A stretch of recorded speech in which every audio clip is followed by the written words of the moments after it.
What's up, everybody? This is Cool Dude, and welcome to another cool review. And getting straight into it, we're going to be reviewing the Teenage Mutant Ninja Turtles movie from 1990. Which, fun fact, maybe not fun fact if you already know it, this movie came out a year after Tim Burton's Batman, which is a classic film, in my opinion. Absolutely amazing, with Jack Nicholson, Joker, and, of course, Michael Keaton as Batman. It's a lot of good actors, very good movie, but that's a whole nother video. Today, we're reviewing Teenage Mutant Ninja Turtles, the 1990 movie. Not the god-awful 2014 one, because why, Michael Bay? Why'd you have to ruin TMNT for us? But anyway, before we begin, as always, hit that notification bell so hard, not Ninja Power. Oh my god, I'm so stupid. Turtle Power, that bell right the flip up. Anyway, let's get in with the review right now. So, we start off in New York City with a reporter, April O'Neil, reporting how there's a mysterious new Foot Clan, in the city, doing some major robberies and crimes and whatnot. It's so mysterious, right? We get to meet the Turtles in the form of Raphael, Leonardo, Michelangelo, and Donatello, and their Master Splinter, voiced by Elmo, actually. Yeah, the same guy who did Elmo did Splinter. Who knew? But anyway, the Turtles, they live in the sewers. They don't really have a perfect lifestyle, and they're not allowed to come out during the day because no one can see them as turtles because they're ninjas. They have to keep to the shadows. And Splinter is almost done giving them all their lessons, right? But Raphael one day decides, hey, let me rescue this girl that took my sai, and just bring her out here. And that's how they meet April O'Neil. And Michelangelo very creepily says, "Can we keep her?" Like, okay, that really sounds a bit off when you watch the movie, but I'll forgive it. So yes, they do in fact keep her. Not in that way. And then they meet up with the Foot Clan, led by the evil Shredder. And the rest of the movie is basically them trying to stop the evil deeds of the Foot Clan and Shredder, who are out to get them, Splinter, and April O'Neil. And they also meet up friend Casey Jones later in the movie with that awesome, hockey stick and puck and cricket and the kick-ass hockey mask. And that is basically the whole movie, without giving too many spoilers, in case you haven't seen it. Because it is a few years old by this point. So, let me get straight into the positives real quick. Straight into the positives. It was kind of hard to tell the puppets, honestly, because there are real puppets in the form of the turtle suits, Splinter, and that was pretty much it. All the puppets there. They don't really look the most convincing, but at the same time, do Teenage Mutant Ninja Turtles really need to look convincing? Not really. And I do like that they're actually freaking there, and despite their, weird appearance, they do come across a lot of emotions. They can be sad, they can be happy, they can be eccentric, they can be, angry, which really helps when you see the designs of the Turtles. Excuse me. Friggin' burp. Could my belly stop making noises, please? Anyway, before I was rudely interrupted by myself, the turtle design are really good in this movie. Donatello and Michelangelo are, more goofy expressions, because they're, the jokester types. Although Donatello's a lot more genius-wise.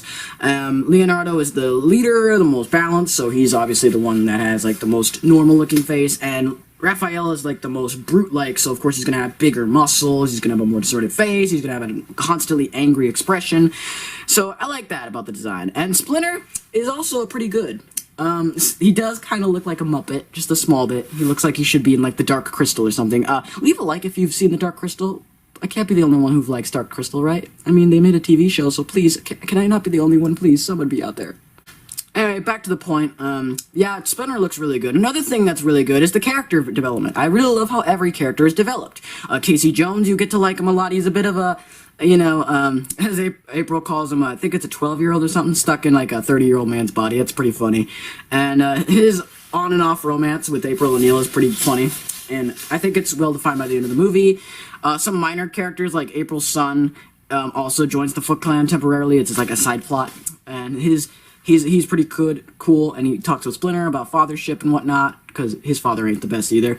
It's pretty good. April's whole story about trying to get, the Turtles' awareness, the Foot Clan's awareness to the police chief is really good. April getting fired was pretty bummer, and the Turtles themselves and how the action sequences. Speaking of the action sequences, that's another thing that's really good. Sorry, I'm bouncing all over the place. I'm feeling energetic. The action sequences are really good. They're really, really good. A lot of acrobatics. You get a lot of stunts. You could tell a lot of work went into the actions. They're like very creative in both the setting and in the resources they use. And when the Turtles work together, it feels like really cool. And the final battle with Shredder is also really cool, between him and the 4 turtles. Just seeing him kicking their turtle buttocks, is really good as well. Now let's get to the very few bad things about this movie. And although this is a really good movie and I think it's held up pretty well over the years, but let's get to the few bad things that Teenage Mutant Ninja Turtles 1990 does have. For starters, it's not really one for, like the most advanced plot. I mean, the plot is pretty generic. Foot Clan steals things, Teenage Mutant Turtles have to stop the Shredder, and then chaos ensues. But honestly, I feel like this movie is entirely character-driven as opposed to plot-driven, and I think that works well for the movie. And honestly, Teenage Mutant Ninja Turtles really didn't have that deep of a plot, if you actually look at the story and the characters and stuff. So it's not really, it's kind of like the Avengers. You don't really need to have a good story in order to make them really, really good, in order to make the film work as a whole.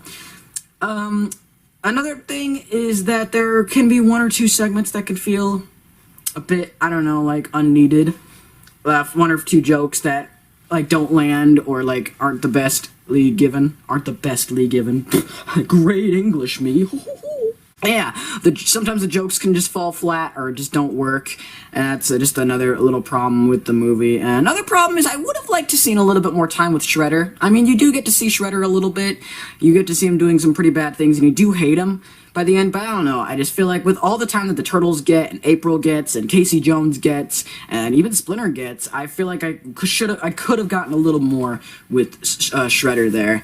And another thing is that the whole training, not training, but the warm-up scene, because in the middle of the movie they're stuck in April's cabin, or this old cabin that April knows, because they can't go anywhere, and they're just warming up, and because they've been beaten by the Foot Clan, they lost everything, they've lost Splinter and whatnot, and that's cool, but it feels like the development with them going from that to then getting back into it, getting into the action, feels a little rushed. I could have used a little bit more time with them, just kind of alone and isolated, but I'm not going to nitpick it too much, because it is pretty good how they, move things along pace-wise. The pacing in this movie is solid.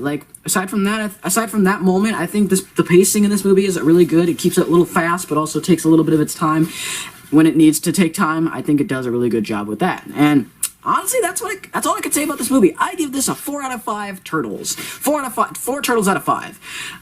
Because this is a good movie. It has a great action. It has some good visuals. Great character development. The plot's a little lacking, and the story is not the most complex in the world.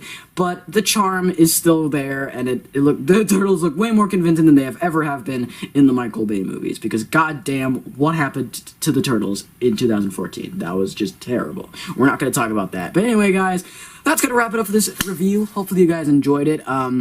It's a little short. This might have been a little short compared to the other ones, but this movie is just pretty good. It's a really good movie. You guys should check it out. It's a great action, adventure, and funny movie at times.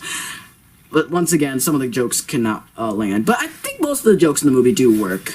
And yeah, if you like the Teenage Mutant Ninja Turtles, you should definitely like this, because I think this was the first TMNT movie that ever released. So yeah, you should like it if you're a fan of the TMNT series. But until next time, stay cool, and I will see you in the next video. Bye-bye, y'all. Cowabunga.